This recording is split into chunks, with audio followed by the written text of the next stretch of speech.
आजको 157 प्रेस ब्रिफिङमा विश्वको अवस्था म बताउन चाहन्छु। योभन्दा अगाडि आज साङ्केतिक भाषामा दिनेश श्रेष्ठले सहयोग गरिरहनु भएको छ र गेस्टको रूपमा स्वास्थ्य सेवा विभाग उपचारात्मक सेवा महाशाखाका निर्देशक डाक्टर तारानाथ पोखरेल यहाँ उपस्थित हुनुहुन्छ। आज विश्वमा 2,43,55,684 जना व्यक्तिहरू कोभिड-19बाट सङ्क्रमित हुनुभएको छ। 8,30,131 जना व्यक्तिको निधन भइसकेको छ भने 1,68,89,202 जना निको हुनुभएको छ। नेपालको अवस्था भन्नुपर्दा निको हुनुभएको जम्मा सङ्ख्या 20,073, सक्रिय सङ्क्रमित सङ्ख्या 15,273, होम आइसोलेसनमा रहनुभएकाको सङ्ख्या 6,210, संस्थागत आइसोलेसनमा रहनुभएकाको सङ्ख्या 9,063, गत 24 घण्टामा डिस्चार्ज हुनुहुनेहरूको सङ्ख्या 569, कोरोना ठिक भई घर फर्किनु भएकाको प्रतिशत 56%, आजसम्म आरटीपीसीआर परीक्षणको सङ्ख्या 6,47,881 र आज गरिएको आरटीपीसीआर परीक्षणको सङ्ख्या 12,629। क्वारेन्टिनमा रहनुभएको व्यक्तिहरूको सङ्ख्या 9,488 छ। म प्रदेशअनुसार सक्रिय सङ्क्रमितहरूको सङ्ख्या बताउन गइरहेको छु। प्रदेश 1 मा संस्थागत आइसोलेसनमा रहनुभएको व्यक्तिहरूको सङ्ख्या 1,135, प्रदेश 2 1,818, बागमती प्रदेशमा 3,503, गण्डकी प्रदेश 411, प्रदेश 5 मा 983, कर्णाली प्रदेशमा 372 र सुदूरपश्चिम प्रदेशमा 841 गरी 9,063। होम आइसोलेसनमा रहनुभएको व्यक्तिहरूको सङ्ख्या प्रदेश 1 मा 377, प्रदेश 2 मा 3,804, बागमती प्रदेशमा 1,528, गण्डकी प्रदेशमा 18, प्रदेश 5 मा 407, कर्णाली प्रदेशमा 27 र सुदूरपश्चिम प्रदेशमा 49 गरी जम्मा 6,210 जना हुनुहुन्छ। म प्रदेश तथा जिल्ला अनुसार रियल टाइम पीसीआर पोजिटिभ परीक्षणको नतिजा भन्न गइरहेको छु। प्रदेश 1 मा खोटाङमा 1 जना, मोरङमा 20 जना, सङ्खुवासभामा 4 जना र सुनसरीमा 38 जना। प्रदेश 2 मा धनुषामा 39, पर्सामा 85, बारामा 30,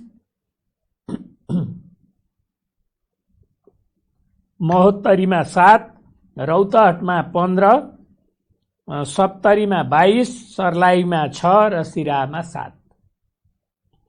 बागमती प्रदेशमा काठमाडौँमा 270, काभ्रे पलाञ्चोकमा 13, चितवनमा 45, दोलखामा 2, धादिङमा 1, नुवाकोटमा 7, भक्तपुरमा 41, मकवानपुरमा 63, रामेछापमा 6 र ललितपुरमा 66, सिन्धुपाल्चोकमा 3 र सिन्धुलीमा 5। गण्डकी प्रदेशमा कास्कीमा 2, गोर्खामा 1, तनहुँमा 11, नवलपरासी पूर्वमा 17, पर्वतमा 1, लमजुङमा 3 र बागलुङमा 8। प्रदेश 5 मा कपिलवस्तुमा 21, गुल्मीमा 3, दाङमा 2, नवलपरासीमा 18, प्युठानमा 4, बर्दियामा 1, बाँकेमा 75 र रूपन्देहीमा 72।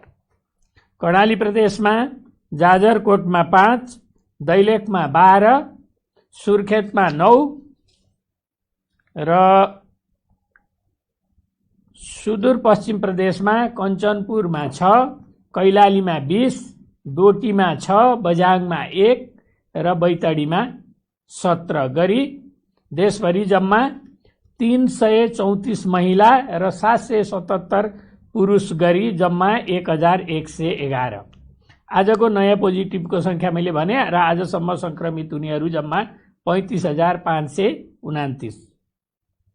प्रादेशिक रूपमा क्वारेन्टिनमा रहेका र डिस्चार्ज भएकाहरूको विवरण यस प्रकार छ। क्वारेन्टिनमा रहेका व्यक्तिहरूको सङ्ख्या प्रदेश 1 मा 902, प्रदेश 2 923, बागमतीमा 754, गण्डकीमा 2,366, प्रदेश 5 मा 1,006, कर्णाली प्रदेशमा 501, सुदूरपश्चिम प्रदेशमा 3036 गरी जम्मा 9448। र हालसम्म रोग निको भई डिस्चार्ज हुनेको सङ्ख्या प्रदेश 1 मा 1491, प्रदेश 2 मा 4458, बागमतीमा 946, गण्डकीमा 1670, प्रदेश 5 मा 4702, कर्णालीमा 2025 र सुदूरपश्चिममा 4781 गरी जम्मा 20,073। आइसियुमा रहेका व्यक्तिहरूको सङ्ख्या यस प्रकार छ। प्रदेश 1 मा 11, प्रदेश 2 मा 44, बागमतीमा 71, गण्डकीमा 3 र प्रदेश 5 मा 18। भेन्टिलेटरमा उपचाररत बिरामीहरू रहेको प्रदेश र सङ्ख्या प्रदेश 1 मा 2 र बागमती प्रदेशमा 15 गरी 17 जना। र जिल्लागत 500 भन्दा माथि उपचार रहेका सङ्क्रमितहरू रहेका जिल्लाहरू मोरङ, धनुषा, पर्सा, बारा, महोत्तरी, रौतहट, सर्लाही, काठमाडौँ र ललितपुर गरी 9 जिल्ला छन्। र सङ्क्रमितहरू शून्य भएका जिल्लाहरू 2टा छन्, मुस्ताङ र हुम्ला। यसपछि म अहिले नन कोभिड रोगहरूको उपचारको बारेमा र अहिलेको वस्तुस्थिति के छ भन्ने बारेमा डाक्टर तारानाथ पोखरेलले प्रकाश पार्नुहुन्छ। डाक्टर तारानाथ पोखरेल। नमस्कार, धन्यवाद डाक्टर साहब, मलाई यो प्रत्यक्ष प्रसारणमा बोलाउनुभयो। यहाँलाई पनि धन्यवाद दिन चाहन्छु। र यो अहिले अत्यन्त महत्त्वपूर्ण विषय, विशेष गरी महामारीको अवस्थामा खस्किँदो उपचार सेवालाई अब कसरी उकास्ने भन्ने विषयमा चाहिँ यहाँले मलाई यसबारेमा बोल्ने केही मौका दिनुभयो, यसको लागि धन्यवाद दिन चाहन्छु। जब सङ्कटकाल भन्नाले जनस्वास्थ्यलाई चाहिँ एउटा विश्वव्यापी महामारीको रूपमा घोषणा गरियो, त्यसपछि नेपालमा बन्दाबन्दीको घोषणा गरियो।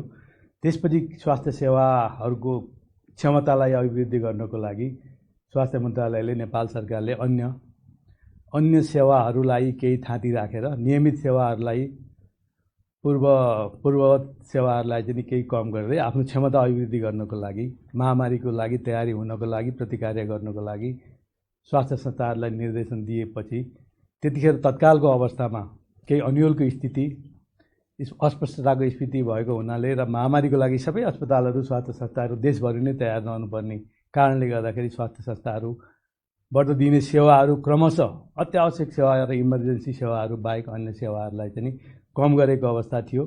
त्यसपछि क्रमशः फेरि विभिन्न बिमारीहरूले चाहिँ आफ्नो अन्य बिमारको उपचारहरू राम्रोसँग नपाएको हुनाले बिमारीहरू चाहिँ एकदमै पीडित भए। त्यसले गर्दाखेरि सेवा नपाएको कारणले गर्दा जटिल भए र कहिलेकाहीँ मृत्युहरू पनि भयो भन्ने कुराहरू आएको हुनाले फेरि मन्त्रालयले त्यसपछि स्वास्थ्य सेवाहरूलाई क्रमशः प्राथमिकताका आधारमा अत्यावश्यक सेवाहरूलाई सुचारू गर्दै जाने भनेर फेरि निर्णय गर्यो, निर्देशनहरू दियो र त्यो सम्बन्धी निर्देशिकाहरू तयार गरेर सम्पूर्ण स्वास्थ्य संस्थाहरूलाई देशभरि नै पठायो र त्यसको अनुगमन गर्दै रह्यो। त्यति गर्दै पनि विभिन्न कारणहरूले स्वास्थ्य संस्थाहरूले, सरकारी, गैर सरकारी र निजी स्वास्थ्य संस्थाहरूले चाहिँ यो सेवाहरूलाई पहिलाको जस्तो पूर्वावस्था अवस्थामा चाहिँ ल्याउन सकेको अवस्था अहिले पनि छैन डाक्टर साहब। र अहिले आएर चाहिँ विभिन्न माध्यमहरूमा चाहिँ हाम्रा सार्वजनिक मिडियाहरू मार्फत चाहिँ नै सभ्य दृश्य सामग्री सहित सामाजिक सञ्जालहरूमा पनि अहिले केही बिमारीहरूले चाहिँ दिनमा 1-2वटा बिरामीहरू चाहिँ सुरुको बन्दाबन्दीको अवस्थादेखि नै सेवा नपाएको भन्ने खालका खबरहरू आउने गरेको हुँदा त्यसमा स्वास्थ्य तथा जनसङ्ख्या मन्त्रालयको ध्यानाकर्षण गम्भीर रूपमा पहिलेदेखि रहेको र अहिले पनि रहेको छ। र समय समयमा स्वास्थ्य संस्था, अस्पतालहरूलाई र स्वास्थ्यकर्मी सेवा प्रदायकहरूलाई स्वास्थ्य संस्थाहरू नियमित रूपमा सञ्चालन गर्नुपर्छ र बिमारीहरू जुनसुकै हुन्, कोभिडका हुन् अथवा नन कोभिडका हुन् अथवा चाहिँ दीर्घ रोगीहरू हुन् अथवा सरुवा रोगहरू हुन्, अवस्था हेरिकन अत्यावश्यक सेवाहरूलाई क्रमशः दिँदै जानुपर्छ। सेवाहरू रोकेर नागरिकहरूको अधिकारलाई चाहिँ वञ्चित गर्न पाइँदैन, सेवा विमुख बनाउन पाइँदैन, जसको कारणले गर्दा बिमारीको अवस्था गम्भीर हुन र जटिल हुँदैन भन्ने मान्यताका साथ स्वास्थ्य मन्त्रालयले पटक पटक अनुरोध गर्ने, निर्णय गर्ने गर्दै पनि केही ठाउँहरूबाट स्वास्थ्य संस्थाहरूले सामान्यतया यो अवधिमा स्वास्थ्य मन्त्रालयले गरेका निर्णयहरूलाई कतिपय स्वास्थ्य संस्थाहरूले चाहिँ अस्पतालहरूले, निजी अस्पतालहरूले पालना नगरेको पनि पाइयो, जसले गर्दाखेरि यस्ता घटनाहरू हाम्रो सामु आइरहेका छन्। र भर्खरै पनि एउटा सिन्धुपाल्चोकबाट आएको एउटा महिला, जसको दीर्घ श्वास प्रश्वासको समस्या रहेको थियो। ती महिला उपचारको लागि चाहिँ केएमसी, ओम अस्पताल लगायतका अस्पतालहरूमा आउँदाखेरि उपचार गर्न नमानेको, भर्ना लिन नमानेको र पछि ह्याम्स अस्पतालले चाहिँ 3 लाख रुपियाँ माग गरेको अथवा 3 लाख रुपियाँ भएपछि मात्रै भर्ना गर्छु भनेको र अन्त्यमा शिक्षण अस्पतालमा भर्ना भएको भन्ने खबरहरू पनि आएको छ। र यो आएको मात्रै होइन, सभ्य दृश्य सामग्रीसहित सामाजिक सञ्जालमा आएको हुनाले यसमा स्वास्थ्य सेवा विभागको गम्भीर ध्यान आकर्षण भएको छ र यसलाई लिखित रूपमा चाहिँ नै यदि कारबाहीको लागि लेखेर आयो भने तत्काल हामी उपचार गर्न तयार पनि छौँ र यस्ता केही समय समयमा यस्ता घटनाहरूको छानबिन गरेर उपचार पनि गर्दै रहेको अवस्था छ। र मुख्य रूपमा भन्नुपर्दाखेरि नेपाल सरकारले अथवा राज्यले नेपालको संविधानमा स्वास्थ्य सेवा र शिक्षा सेवालाई चाहिँ मौलिक अधिकारको, मौलिक हकको रूपमा परिभाषित गर्दै यसलाई जसरी पनि नागरिकहरूलाई स्वास्थ्य सेवा उपलब्ध गराउने राज्यको दायित्व हो। यसलाई चाहिँ नीतिगत व्यवस्था, कानुनी व्यवस्था मार्फत चाहिँ स्वास्थ्य सेवा उपलब्ध जसरी पनि गराउनुपर्छ, जहाँ पनि भन्ने उद्देश्यका साथ विभिन्न खालका नीति रणनीतिहरू र कानुनहरूको व्यवस्था गरेको छ, लागू पनि गरेको छ र गर्दै गएको छ। अहिले सङ्क्रमणकाल देशको प्रशासनिक संरचनाको अवस्थामा र अहिले कोभिड महामारीको सङ्क्रमणको दुवै अवस्थालाई फाइदा लिएर केही स्वास्थ्य संस्थाहरूले, केही अस्पतालहरूले चाहिँ यो अवस्थामा धमिलो पानीमा माछा मार्ने हिसाबले पनि कहिलेकाहीँ आएका बिरामीहरूलाई चाहिँ समयमा उपचार नगरिदिने, बिरामीको अवस्था हेर्ने, पहिला आर्थिक अवस्था कस्तो छ हेर्ने अनि भर्ना लिने नलिने भन्ने निर्णय गर्ने हिसाबले बिरामीहरू अत्यन्त मारमा परेको भन्ने कुराहरू पटक पटक आइरहेको छ। यसो गर्नु हुँदैन, किनभने यी सबै स्वास्थ्य संस्थाहरू, जुनसुकै तहका स्वास्थ्य संस्थाहरू, सरकारी, गैर सरकारी, निजी स्वास्थ्य संस्थाहरू, जुनसुकै तहका हुन्, जुनसुकै निकायबाट दर्ता भएका स्वास्थ्य संस्थाहरूलाई पनि नेपाल सरकारले कुनै न कुनै निकायबाट पनि स्वीकृति गर्ने गरेको छ र स्वीकृति गर्दाखेरि उहाँहरूलाई मापदण्डहरू दिएको छ। मापदण्डको आधारमा उहाँहरूले प्रतिबद्धता व्यक्त गर्नुपर्छ। हामी पूर्वाधार तयार गर्छौँ, जनशक्ति तयार गर्छौँ, नीति नियमहरू मान्छौँ, बिमारीहरूलाई हामी उपचार गर्छौँ र विशेष गरी विपन्न र गरिब बिरामीहरूको लागि 10% शैय्या छुट्याउँछु भनेर उहाँहरूले लिखित प्रतिबद्धता गरेको अवस्था छ र उहाँहरूलाई चाहिँ यदि गर्नु भएन भने राज्यले उहाँहरूलाई अधिकार दिएको हो स्वास्थ्य संस्थालाई र अधिकारलाई मात्रै उहाँहरूले अगाडि अहिले ल्याइरहनु भएको छ। खालि यो भएन त्यो भएन हामीलाई भन्ने कुराहरू र आफ्नो कर्तव्य र दायित्वलाई बिर्सिरहेको अवस्था छ। यसो गर्नु हुँदैन, किनभने बिमारीहरू भनेका चाहे गरिब हुन्, चाहे धनी हुन्, पैसा तिर्न सक्ने हुन्, पैसा तिर्न नसक्ने हुन्, ती सबै हाम्रा वास्तवमा भन्दाखेरि हाम्रा अन्नदाता हुन्। हामीलाई, हाम्रो परिवारलाई, हाम्रा छोराछोरीलाई पढाउने र हामीहरू सबैलाई कार चढेर हिँड्ने अवस्थामा पुर्याउने तिनै बिरामीहरू हुन्, तिनीहरू भगवान हुन्। त्यसैले बिमारीलाई कहिले पनि हेला नगरौँ, बिमारीलाई सम्मान गरौँ, उपचार गरौँ। पैसा छ भने उपचार गरेर पठाउँ, छैन भनेदेखि त्यसको काहीँ न काहीँ व्यवस्था गर्नुपर्छ। राज्यले त्यसको जिम्मा लिन्छ र राज्यले जिम्मा लिएको पनि छ र त्यसको लागि नेपाल सरकारले त्यो मौलिक हक कायम गर्नको लागि कुनै पनि निर्णयहरू गर्न सक्छ स्वास्थ्य मन्त्रालय मार्फत र ती निर्णयहरूलाई हामीले पालना गर्नैपर्छ। यदि ती निर्णयहरू हामीले पालना गरेनौँ, नीतिहरूलाई मान्दैनौँ भन्न पाइँदैन। हामीले पालना गर्न सक्दैनौँ, हाम्रो काबुभन्दा बाहिरको परिस्थिति आयो र त्यसमा चाहिँ हामीलाई गाह्रो छ भन्ने यस्तो लाग्छ भनेदेखि यहाँहरूले चाहिँ स्वास्थ्य संस्थाहरूले, स्वास्थ्य सेवा प्रदायकहरूले स्वास्थ्य मन्त्रालयसँग, नेपाल सरकारसँग बसेर छलफल गर्नुपर्छ। त्यसमा चाहिँ मन्त्रालयले परिस्थिति अनुसार फेरि पनि नियमहरू परिवर्तन गर्न सक्ने अवस्था रहन्छ, नीति निर्देशकहरू, अन्तरिम निर्देशिकाहरू परिवर्तन जारी गर्ने हुन्छ।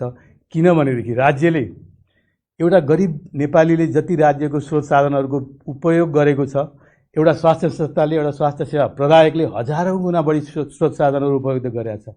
कसरी भन्दाखेरि जस्तो हामीले विभिन्न खालका बाटोघाटोदेखि लिएर विद्युतदेखि लिएर विभिन्न इन्फ्रास्ट्रक्चरको प्रयोग एउटा गरिब नेपालीले, एउटा कुना काप्चामा बसेको नेपालीले जति प्रयोग गरेको छ त्यसको धेरै गुणा चाहिँ स्वास्थ्य संस्थाहरूले हामीले प्रयोग गरेको हुनाले तिनीहरूलाई सेवा दिनु चाहिँ हाम्रो कर्तव्य हुन आउँछ। यो कर्तव्यबाट कुनै पनि स्वास्थ्य संस्था पछि हट्नु हुँदैन। यसका लागि स्वास्थ्य मन्त्रालयले पटक पटक निर्णयहरू गर्ने, निर्देशनहरू दिने, निर्देशिकाहरू बनाउने काम गरेको छ र यसको लागि स्वास्थ्य सेवा यसको लागि चाहिँ स्वास्थ्य सेवा विभाग, उपचारात्मक सेवा महाशाखाले चाहिँ अब यी समस्याहरूको निराकरण गर्न, रोकथाम गर्न, यी समस्याहरू जटिल नहुन् र समयमै समस्या समाधान गर्नुपर्छ र यस्ता समस्याहरू फेरि दोहोरिदिनु हुँदैन भन्नको लागि केही कामहरू सुरु गरेको छ। यसमा चाहिँ नि सम्पूर्ण अस्पतालहरूलाई, सबै किसिमका अस्पतालहरू, विभिन्न तहबाट जुन स्वीकृत हुने अस्पतालहरूलाई चाहिँ नि नियमित रूपमा, प्रभावकारी रूपमा अनुगमन गर्ने, नियमन गर्ने, तिनीहरूलाई सहयोग गर्ने, समन्वय गर्ने एउटा चाहिँ नि मेकानिजम अथवा एउटा चाहिँ हामीले ढाँचा तयार गरेर मन्त्रालयमा पठाएका छौँ। त्यसपछि अहिले हामीले चाहिँ सबै अस्पतालहरूको आफ्नो क्षमताको द्रुत तरिकाबाट मूल्याङ्कन गर्ने, एसेसमेन्ट गर्ने र उहाँहरूको क्षमताको रेखाङ्कन गर्ने, नक्साङ्कन गर्ने काम भइरहेको छ। अर्को चाहिँ अस्पतालहरूको प्रोफाइल तयार गर्नको लागि एउटा विद्युतीय संयन्त्रको विकास गर्ने काम भइराखेको छ। त्यस्तै सम्पूर्ण अस्पतालहरूलाई नेटवर्कमा ल्याएर उहाँहरूलाई नियमित रूपमा अनुगमन गर्न, स्वास्थ्य कर्मीहरूलाई जोगाउनको लागि, बिरामीहरूको अधिकारलाई सुरक्षा गर्नको लागि र स्वास्थ्य संस्थाहरूलाई पनि बचाउन र जोगाउनको लागि के गर्न सकिन्छ भन्दा स्वास्थ्य मन्त्रालय, स्वास्थ्य सेवा विभागले समन्वय गरेर आगामी दिनमा यो कार्यक्रमहरू सञ्चालन गर्न, अनुगमन गर्न र प्रभावकारी नियमन र सहयोग समन्वय समेत गर्नका लागि, स्वास्थ्य संस्थाहरूलाई पनि सहयोग गर्नको लागि चाहिँ नि एउटा चाहिँ हामीले नेटवर्क बनाइरहेका छौँ र समय समयमा चाहिँ विभिन्न खालका यस्ता घटनाहरूको छानबिन गर्ने र कारबाही गर्ने कामहरू पनि अगाडि बढाइराखेका छौँ। त्यसैले हामीले वास्तवमा हामीले राज्यले चिन्ने, नागरिकले चिन्ने भनेको यस्तै अवस्थामा हो। हामीले यस्तै विकट परिस्थितिमा सेवा दिएर हामीले चाहिँ अगाडि आउनुपर्छ, चिनिनुपर्छ र मात्रै भोलिका दिनमा सहज परिस्थितिमा यसको मूल्याङ्कन हुन्छ। राज्यले चिन्छ, राज्यले माया गर्छ, राज्यले सहयोग गर्छ र जनताले पनि विश्वास गर्छन्। त्यसैले नडराउँ, खुलेर चाहिँ आफ्नो स्रोत साधनले भ्याएसम्म सहयोग गरौँ।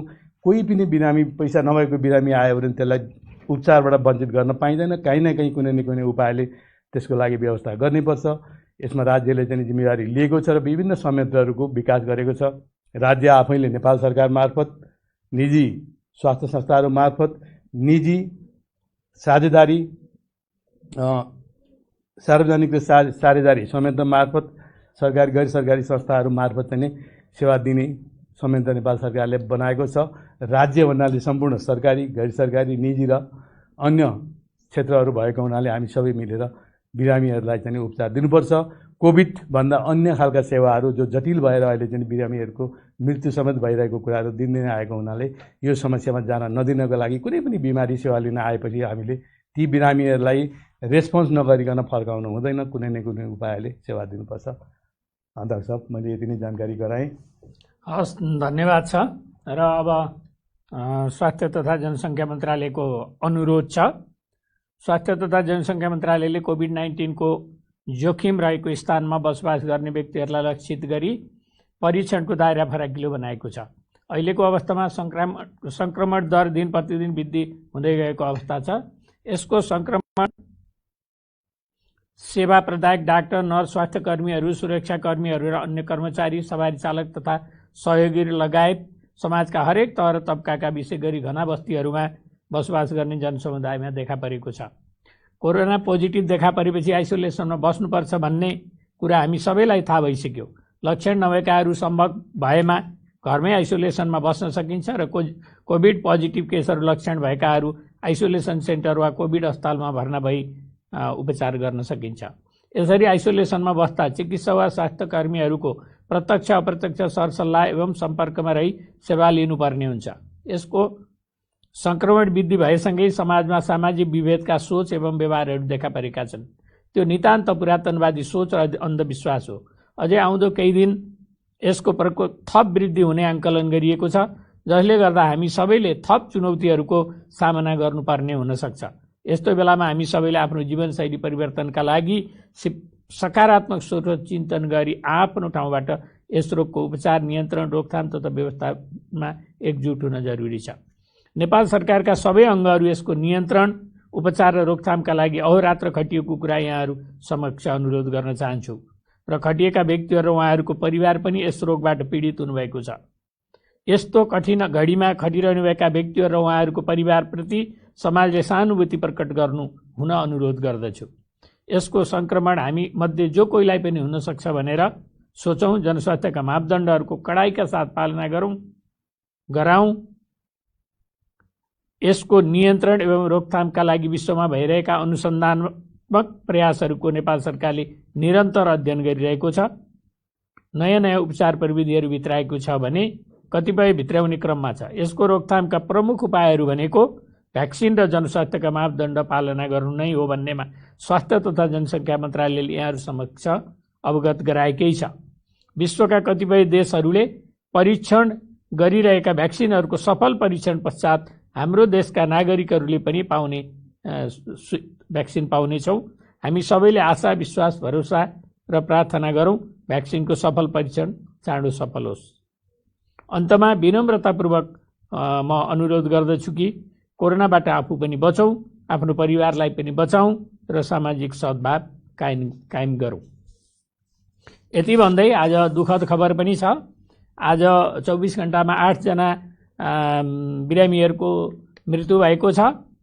त्यसमध्ये महिला 5 जना हुनुहुन्छ। ललितपुरको 65 वर्षीय एक महिला, बाराको 23 वर्षीय एक महिला, कास्कीको 32 वर्षीय एक महिला, रूपन्देहीको 70 वर्षीय एक महिला र बाँकेको 70 वर्षीय एक महिला हुनुहुन्छ। र पुरुषमा काठमाडौँको 1 जना 48 वर्षको पुरुष, पर्साको 62 वर्षको एक पुरुष र कपिलवस्तुको 50 वर्षको एक पुरुष हुनुहुन्छ। र आजसम्म निधन हुनेको संख्या जम्मा 183 पुगेको छ। यो संक्रमित हुनेहरूको जम्मा टोटलको प्रतिशतमा भन्दा 0.52% हुन्छ। निधन भएको छ। यसमा चाहिँ निधन हुने प्रति स्वास्थ्य तथा जनसङ्ख्या मन्त्रालय हार्दिक श्रद्धाञ्जली दिन चाहन्छ र शोकाकुल परिवारप्रति हार्दिक संवेदना प्रकट गर्दछ। यति भन्दै आजको यो कोभिड-19 को अपडेट यहीँनिर सकिन्छ। डाक्टर तारानाथ पोखरेल, दिनेश श्रेष्ठ सहित अरू साथीहरूलाई म धन्यवाद दिन चाहन्छु र म यहाँबाट बिदा हुन्छु। नमस्कार।